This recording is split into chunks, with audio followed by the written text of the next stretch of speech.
The information provided by Taming Lightning is designed to provide helpful information and to educate on the subjects discussed. The information provided is true and complete to the best of our knowledge and is not intended to be used without professional guidance and supervision. All recommendations are made without guarantee on part of Taming Lightning and affiliates. Taming Lightning and affiliates disclaim any liability in connection with the use of this information. Taming Lightning podcast is supported by the Pittsburgh Glass Center, a non-profit public access glass studio and one of the top glass facilities of its kind in the U.S., with a knowledgeable and friendly staff and a safe, fun atmosphere. Our community is made up of artists, collectors, students, or just those fascinated by glass. Depending on your interests and schedule, there's a class for you, be it a 2-hour introductory workshop, 8-week classes, or 5-day summer intensives taught by artists from all over the world. I like to mention a support option for Taming Lightning, Buy Me a Coffee. With this, your support goes directly to the podcast by means of assisting with audio equipment, billing or hosting, software and services used in processing the audio, and future travel and professional content. You are by no means obligated to donate, but any support, including commenting and sharing, is appreciated.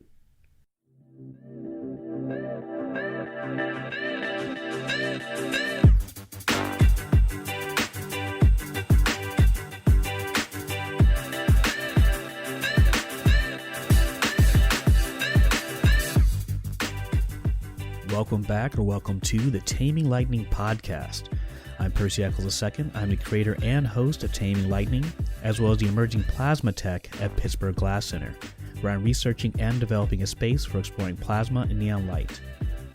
Taming Lightning podcast is a series of conversations to help expand our understanding of plasma and neon light, looking beyond its associations with novelty in sign making, and to explore the potential of noble gases as an artistic medium, with each guest sharing their unique knowledge and experience.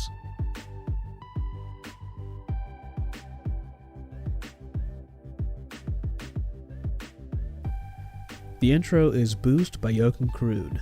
Joachim is a Swedish artist who loves to create chill and happy music, and does so for copyright-free use. Be sure to support his music by giving credit when used, subscribing, and or by donation via Patreon. You can find him on Facebook, YouTube, SoundCloud, and Spotify.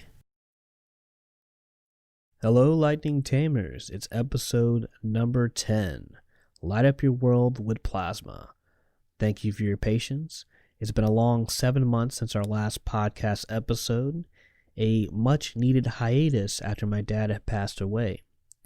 I was struggling to find my light, but I knew my dad wanted me to keep going and do something that I loved. And this podcast and exploring this medium is definitely a part of that.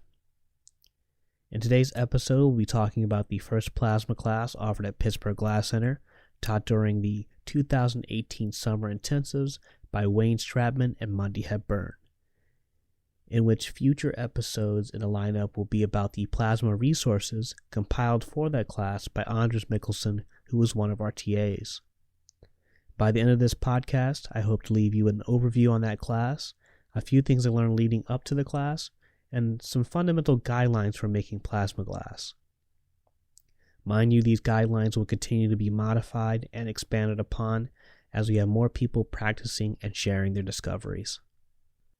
Being able to run a plasma class at Pittsburgh Glass Center is a major milestone for Taming Lightning, and perhaps the future of what PGC has to offer in their program. My reception of the Ron Desmond Award for Imagination in Glass and residency has allowed me to move forward in ways that I would not be able to without it.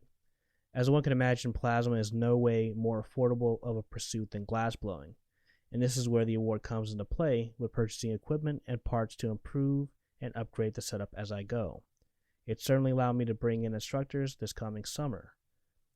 As you may know, be it the website, newsletter, or social media, we have a plasma class scheduled at Pittsburgh Glass Center this summer in 2019 for June 10th through June 14th.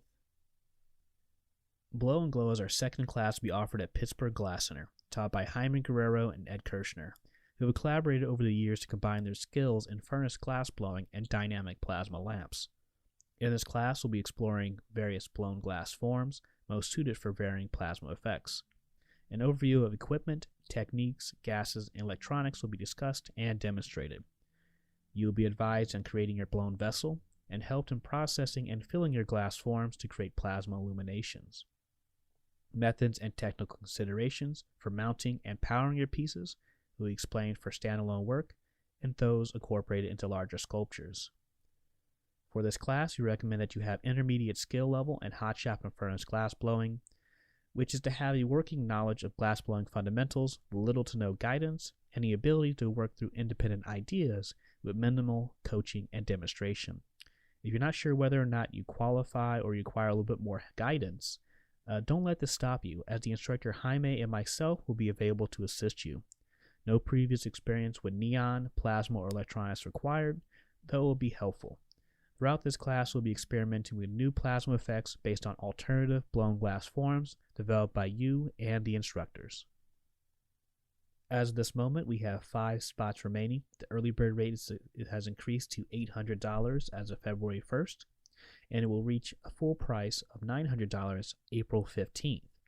If you know you would like to take this class, take advantage of the early bird rate. Be sure to keep an eye out for more classes at Pittsburgh Glass Center, as we work to provide a space for learning neon and plasma. Check us out on the web at www.pittsburghglasscenter.org or call our studio at 412-365-2145. This class was 2 years in the making, from the moment that PGC acquired a donation of neon equipment, which fortunately occurred during my tech apprenticeship in 2016. I had a few items available to me since the beginning in 2014, and once I had the pumping system, aka the plasma lab, running, I knew I wanted to make this class happen, and I knew it was the only way to move forward. Prior to this class, I've taught my first hands-on plasma workshop called Plasma Globes. It was a 2-day class to introduce someone with no glass or plasma knowledge into a guided plasma glass making experience, and this was focused on the Pittsburgh area. This forced me to become more familiar with filling smaller globes, as well as making the best of the limited availability of plasma drivers and power supplies. I was faced with varying challenges prior to this class, such as replumbing the gas transfer lines and using whatever resources available for cleaning, installing, and leak checking. You see, building or perhaps modifying a system is quite individualistic, and the variation in needs differ from person to person, studio to studio, budget to budget. I'm a new explorer in the world of plasma, yet I'm not alone. Even those with 30 plus years of experience are learning and adapting to new information, circumstances, and resources. Because there are so many ways to approach building a system, I was very selective in how I spent my finances. Our plasma lab for the Pittsburgh Glass Center was built on the constraints of mobility and lack of storage. Therefore, I designed something that could be placed and stored on a rolling cart, and so far that was successfully tested for use for the Plasma Globe class. This was all about building up experience and showing its potential at PGC with limited gases and the guidance of various plasma glass artists and the Plasma Art Alliance. Speaking of the Plasma Art Alliance, we have launched our website recently at www.plasmaartalliance.org, which really sparked interest and formed under one entity in 2017 during the exhibition The Art of Plasma, headlining Wayne Strabman at MONA, the Museum of Neon Art. Their mission is to promote illuminated plasma and glass as a sculptural art medium and foster public awareness of this art form through exhibitions, conferences, and educational outreach, and support the exchange of information related to techniques and technologies essential for the advancement of the field. PAA will serve the growing interest of the evolving art for the mutual benefit of artists, enthusiasts, and patrons, and you can view the link listed in the show notes. All of this build-up was for the successful run of the Light Up Your World with Plasma workshop, which was proposed by Wayne Strabman as a flameworking class, and it filled up really quickly. We had a variety of students from skilled flameworkers, such as Ansa Choi, Alex Ubatuba, and Calvin Mickle, aka Colombo. Those with neon experience, such as Dave Johansson of Neon Dave Studio, Joey Dullard, and Marta Ripto, and students with various soft glass and flameworking experience, such as the local renters of PGC, Dave Crockett and Liz Holm, who have brought with them unique knowledge of lighting and materials into the discussion. while Wayne Fitzgerald and Michael Allen brought with them playful exploration and questions to explore during the class.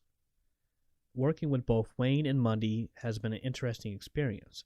While they both come from differing backgrounds, they certainly act like brothers, having known each other for over 10 years. It was a great relief that despite having such differing systems and approaches, that things ran much smoother than they would have expected. Sure, there were nitpickings about the system setup and the gauges that were used, but I'm grateful to be praised for what I have to offer, especially from Mr. Rousseau, who have observed maybe hundreds or perhaps thousands of vacuum systems, as this was my biggest stressor leading up to running the class. When it comes to Wayne's teaching style, having taught all over the world, this class came to a challenge due to having a 5-day class. Many of the workshops he's taught were like 2 to 4 weeks long at places like Pilchuck and Penland. This is an important note because it emphasizes how much material there is to cover when it comes to plasma, which can only enhance your plasma making capabilities. His teaching method consists of multiple lectures from surveys of historical backgrounds and artistic and scientific examples, methods of illumination, and technical information with a few crucial glassworking techniques to sprinkle in. Wayne's methods are dictated by his logic and calculated actions. He wastes little and works to minimize failures. He's not afraid of taking risks, but he's a scholar and well-educated man who's done his decades of research to be where he is now. Take light of what he teaches and you'll learn little. Be engaged and you'll see him glow, and you'll understand where exactly he expresses his creativity. Believe it or not, this is Mundy's first time teaching a class. While working with Wayne, the dynamic kept the class elevated during the micro lectures and midday discussions. Mundy's method was to give an example and then throw you into the making process, which I believe is much more important when it comes to the beginning stages of plasma. There's no time to waste with concept, especially at the start, as you'll need the following fundamentals ingrained to be successful: heat management, thickness control, end-to-end seals, especially with your electrode connection. Mundy is very instinctual in his form creation, as well as his filling method. It comes from his gut and is guided by a certain logic. This, of course, can make his methodology seem crazy, but it is a controlled madness, a mastery carved into his very being by countless failures and an electric determination. Aside from the instructors and myself were 2 TAs, Rusty Rousseau and Anders Mikkelsen, each with a unique set of knowledge that was crucial to streamlining this class. Rusty's 35 years of neon experience, holding technical positions in neon and processing. He currently works as a freelancing technical consultant and glass artist. His down-to-earth personality was a perfect tether between Mundy and Wayne's technical and scientific discussions. Anders is an extremely knowledgeable fellow on electrical engineering and a student of Mundy Hepburn, a former technical student at CERN and now working as a developer for rechargeable battery systems. His working relationship with Mundy allowed him to develop his abilities as well as help develop future power supplies for plasma, especially with the scale of the works that Mundy produces. I guess I could say the class was essentially organized chaos, where I functioned as a liaison and translator for the needs of the class to PGC. For the class, Mundy had brought his expansion filling manifold, which allows to hook up all the gases at once since my system only had a 2-tank setup. For this class, we used helium, neon, argon, krypton, and xenon. The first 2 days focused on getting students familiar with the Flame Studio, where we had torches for borosilicate glass, as well as gas-air fires for neon. On top of that, Mundy demonstrated much larger soft glass forms in a hot shop to leave for PGC. Originally, the hot shop was limited to Mundy, but eventually we had to make an exception for our hot shop experienced students, limiting the hot shop time to emphasize on the Flame Studio usage. While it was frustrating to bounce between studios, it was necessary to test a range of our studio usage for plasma and demonstrate the problem solving necessary for working in a hot shop. By the 3rd day, we did our plasma filling demonstration to help our students' morale in order to give them a taste of what the end goal is. Demonstration on single vessel and multiple vessel setups were shown, as well as steps for oven or kiln processing. You see, unlike in neon, plasma does not have 2 electrodes. It may even be operated with none at all, and thus to release the water vapor and dirt, a kiln is used to heat up the glass as opposed to a bombarding transformer. Electrodes will be processed via induction coil. By then, everyone was fired up and ready to make their final pieces, where they spent the last 2 days pumping and filling student work. Overall, this class was a success, really showing the versatility of Plasma Lab at the Pittsburgh Glass Center, and the potential it has for artists working in glass to explore as well, and instructors to be able to teach in Pittsburgh. Before I get to the fundamental guidelines, I like to start with a quote from Gavin Tiernan of NP Science in regards to plasma, which I feel captures the elusiveness we all experience starting and pursuing plasma. I'm afraid there's no A plus B equals C approach to plasma, as so many tiny differences will yield different effects. You'll probably find that each of us have experimented and come up with different techniques and subsequent results, but one's man's finding will differ from another. Such is the nature of plasma. For instance, the choice of vessel shape, filling technique, filling recipe, filling pressure, electrode or no electrode, use of halogens, choice of driver, etc., all determine the final outcome, and often the results are as much of a surprise to the vessel maker as they are to the observer. The collective group here is akin to a tree. All of us are a part of the same basic goal, but each of us have discovered a different branch. All I can say is that the willingness to throw rare gases back into the atmosphere will yield results.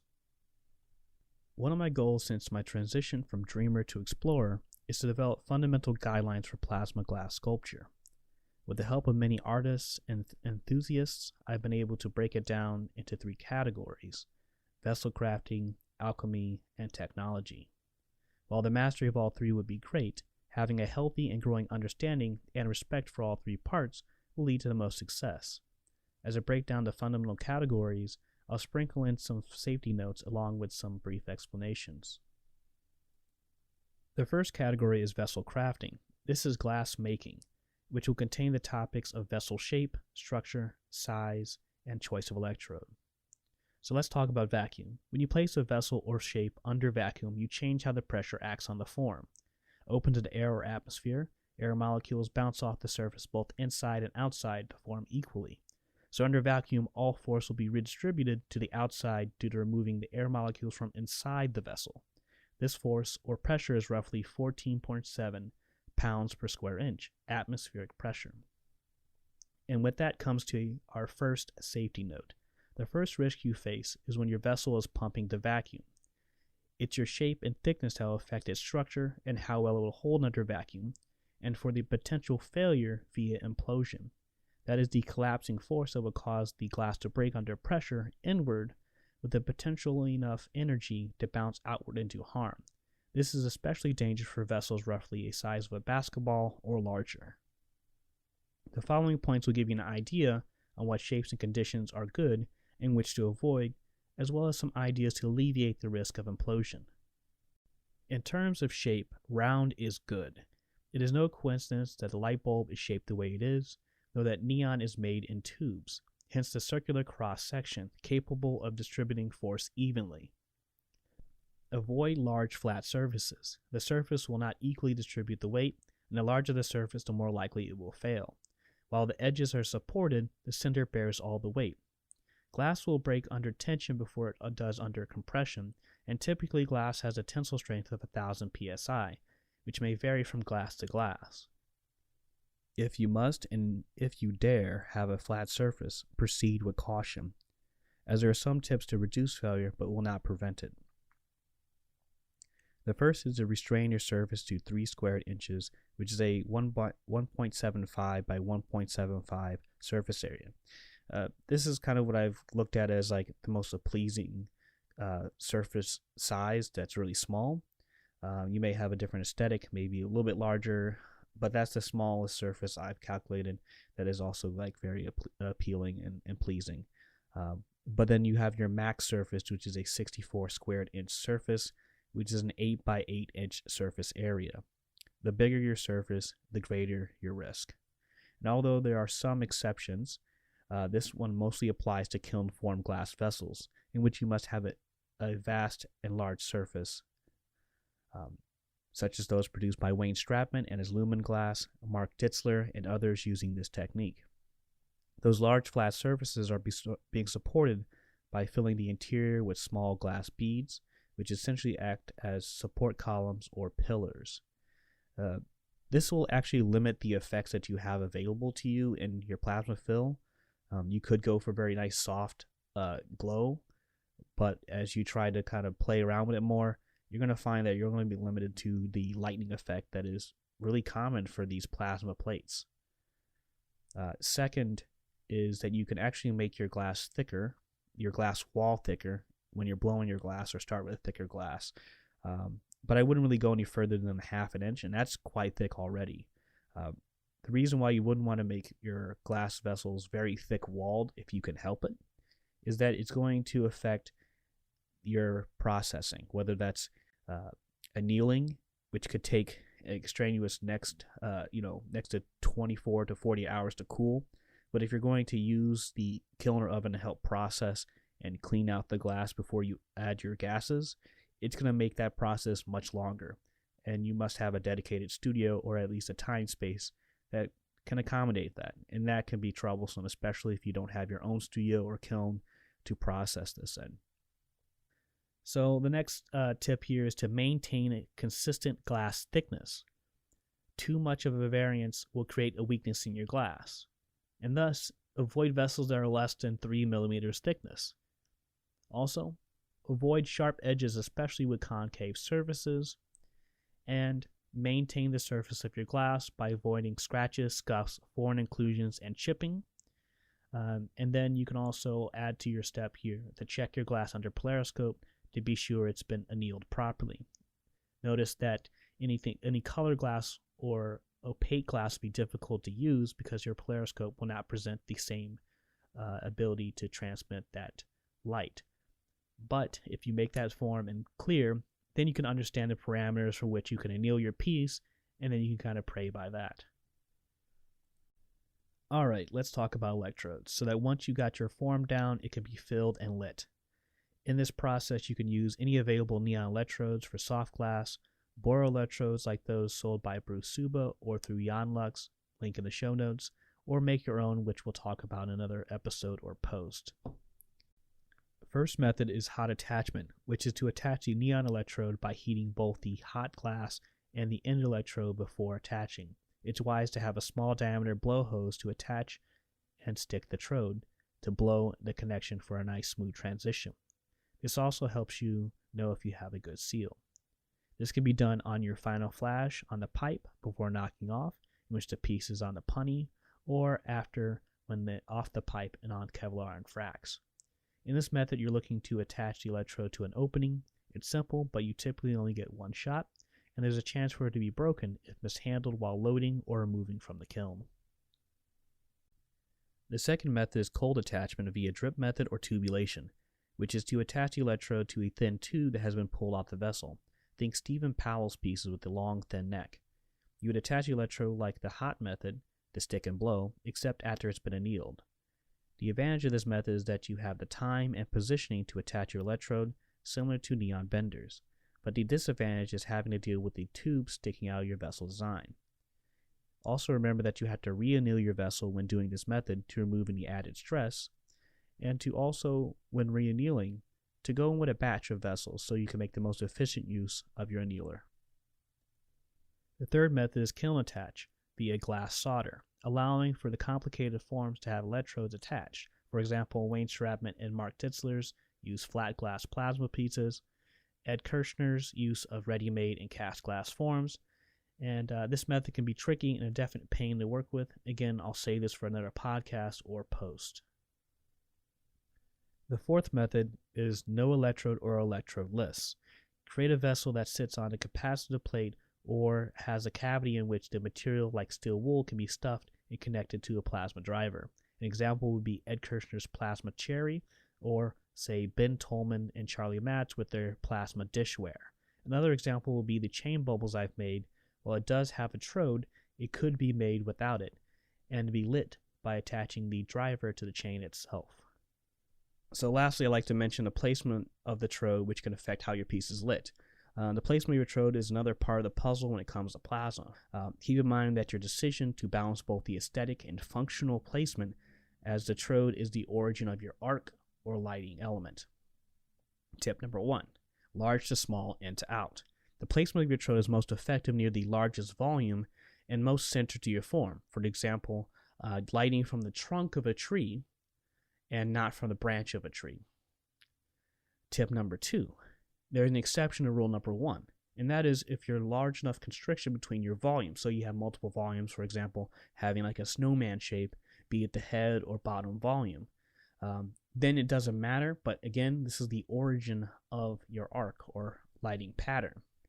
And then tip number 3, you can do what you want. You find that your gas recipe may be limited to any odd constriction that you have, or that you may need a different power supply.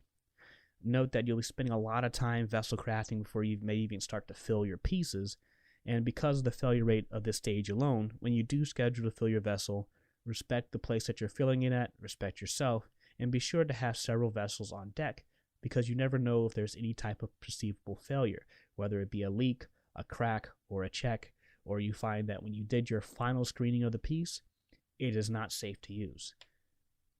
The second category is alchemy, containing the following topics such as noble and inert gases, halogens, pumping and filling technique, filling recipe, and filling pressure. To reiterate what Gavin has said, this is where a lot of carefully noted experimentation happens, i.e. guesswork. Some things may be more predictable in terms of what happens and how, but things like your vessel shape and volume can affect everything, including your choice of power supply. So let's start with the gases you'll be using in this process. Note that you'll be using mostly noble gases with the exception of nitrogen, which is valued for its inertness. So, what's a noble gas? If you reference back to your high school chemistry class, you'll be familiar with the noble gases in the far right column of the periodic table of elements. In terms of noble gases, they refer to gases that are colorless, odorless, and tasteless, and non-flammable. They are noble in the sense that they are very stable, which in chemistry is due to having the maximum number of valence electrons in their outer shell, meaning they do not react with other elements. Keyword, do not. Though it is possible to form compounds, this is only observed by extreme measures and by the human hand. The following noble gases we'll be using are neon, known for its vibrant red-orange, argon, for its lavender, but also known for its sky blue, when adding a drop of mercury, krypton, for its greenish-gray, xenon, blue-gray, and helium, for its pale peach color. While nitrogen is inert, this is due to its natural occurrence in diatomic form, in which two nitrogen atoms are linked by a triple covalent bond, making it more stable. Nitrogen is also colorless, odorless, and tasteless gas that makes up 78% of the air that we breathe, making it quite abundant. It is non-flammable and will not support combustion. It is commonly thought and used as an inert gas, but is not truly inert, though its inertness is commonly used to shield potentially reactive materials from contact with oxygen for safety or for quality control reasons. Nitrogen compounds are formed naturally through biological activity, also through high temperature or at moderate temperature with the aid of catalysts. Compounds formed with halogens and certain organic compounds can be explosive. Halogens are a collection of very reactive non-metallic elements. In our case, we'll be using the two elements commonly used in halogen lamps, bromine and iodine, whereas the successor to the incandescent lamp capable of producing a greater brightness with a longer life. The halogen lamps are a bulb within a bulb, with the halogen and noble gas contained in a quartz bulb inside. The quartz is used for its high thermal resistance and purity.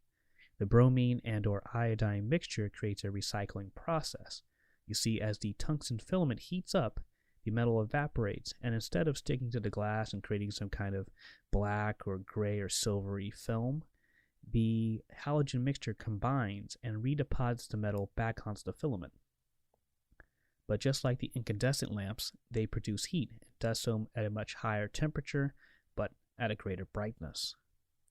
Unfortunately, I have no experience using either of these, and would urge you to refrain from using them without dedicated study and guidance. However, they can help you brighten and create new colorful arcs and displays. Should you embark on such experimentation, you'll have to be more strict and cautious with their use. as your most common threat is the contamination of your manifold, both metal and glass parts, and more crucial, your pump and pumping oil, which can be quite an ordeal to clean. Even though plasma is still a novel medium, many are working to get similar effects without the use of halogens to avoid the time-destroying drawbacks of system contamination. Now on the topics of pumping and filling technique, filling recipe, and filling pressure. It would be best to leave this for a dedicated post on the specific procedure, but I will leave you with a few notes on the subject. Pumping and filling technique refers to the procedures and tools used to process your vessel for filling gases. In short, the tools you will need are a vacuum pump, manifold system, induction heater, kiln or annealing oven, and of course tanks of gas. Unlike processing for neon, plasma will have no or one electrode, therefore a bombarder is not usable for this process. In order to remove dust, organic material, and water vapor, the use of a kiln or annealing oven will be necessary, as well as the induction heater to process your electrode by heating the electrode shell. Again, I'd like to visit this process and some other equipment in a future post.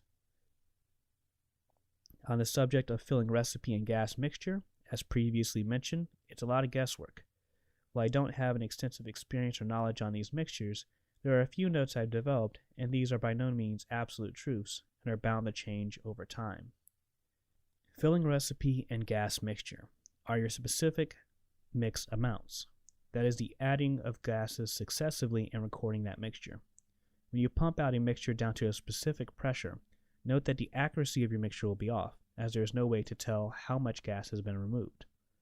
Though, if you do this more effectively or repetitively, you may find that there are certain things that match up, but this is always dependent on your form and your vessel size.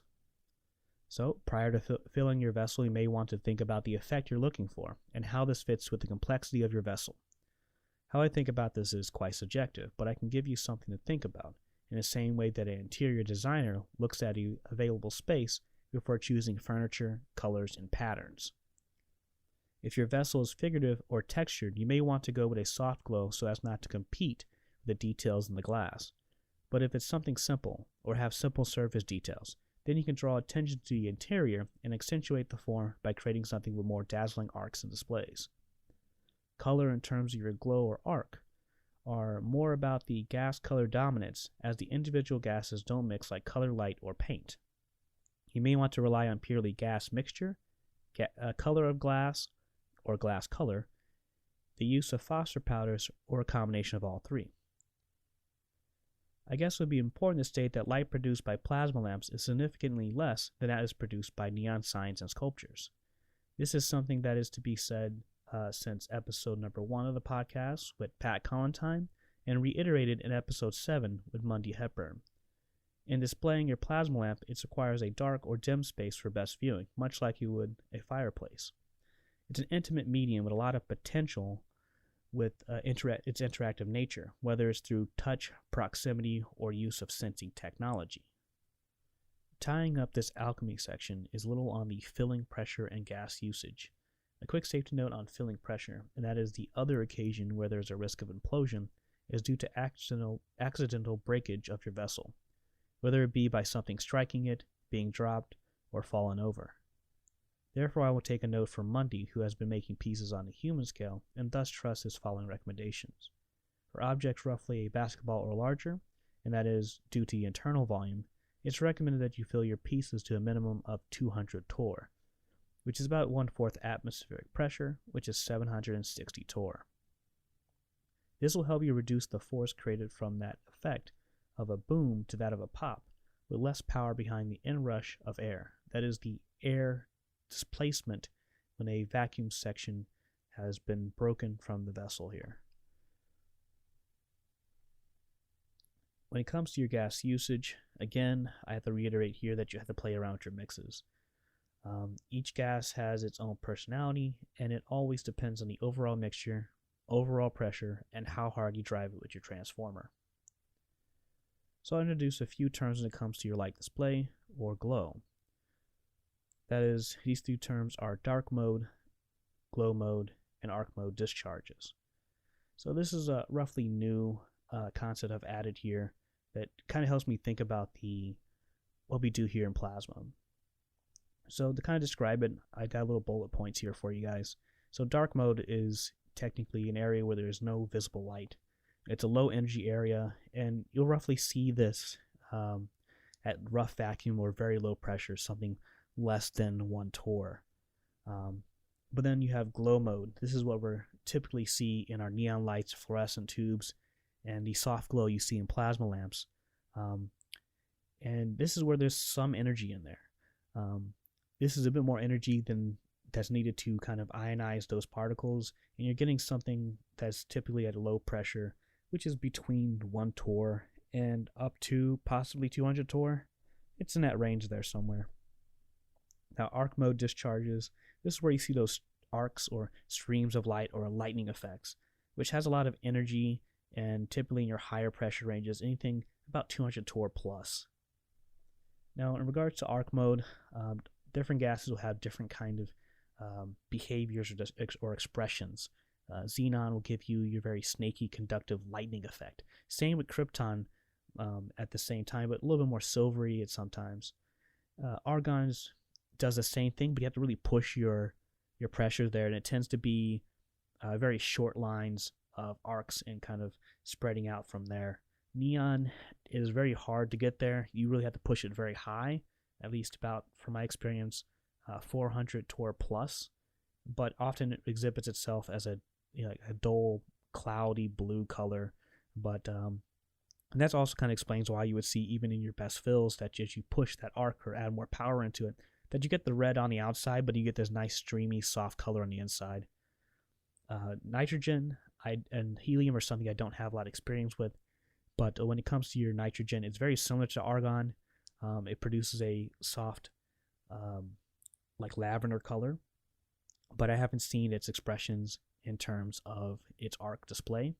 And then helium, being very non-conductive, will barely light and will barely light at a arcing display. It needs way too much power for that.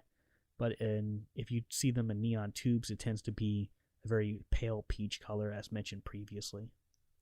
So this brings us to our last category number 3, which is technology. This will predominantly be about your power supplies and plasma drivers, and the use of special effects modifiers or anything else you can think of. As you may have already guessed, this is plasma's Achilles heel. You have a limited commercial availability of power supplies, which may either limit your scale, brightness, or gas mixture. There are those developing their own, while seeking the universal standard of something that is perhaps small, perhaps powerful and self-regulating, and most of all, safe. Other power supplies that are available, you have either Tech 22 or Information Unlimited as your vendors.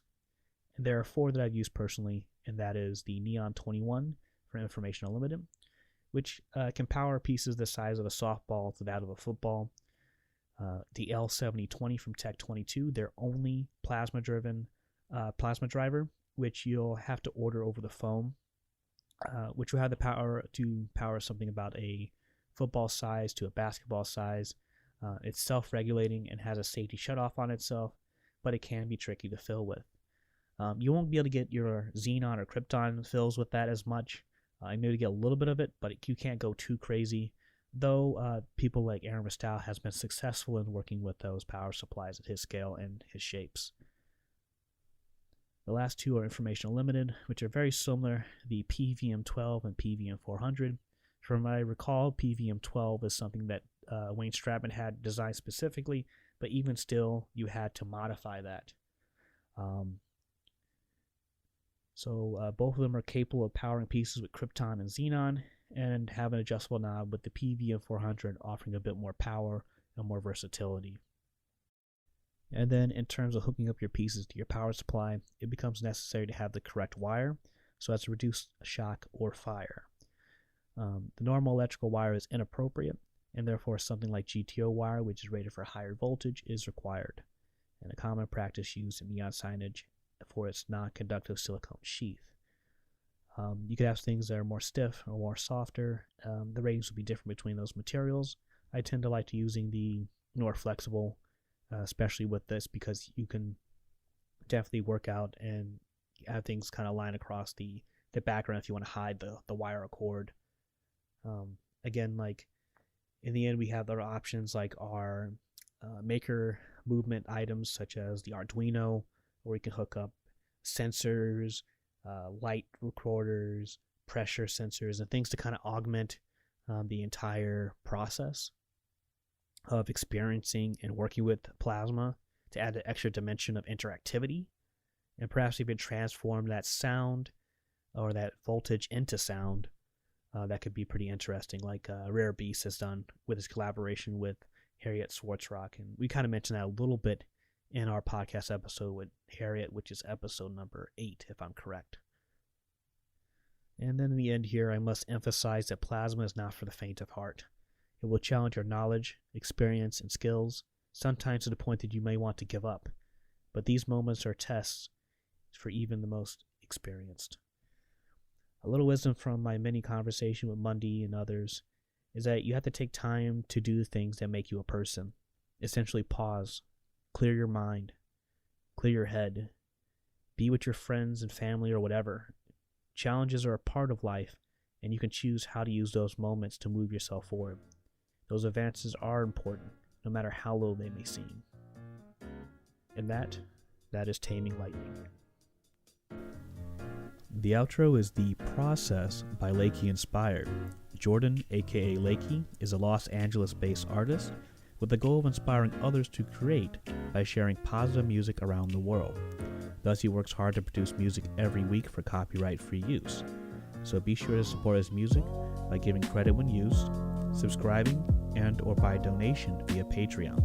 You can find him on Instagram, YouTube, SoundCloud, and Spotify. Thank you for listening to the Taming Lightning podcast. I'd like to thank Wayne and Mundy for bringing an awesome new experience to PGC in the Pittsburgh area, and for being great mentors and friends on this plasma journey.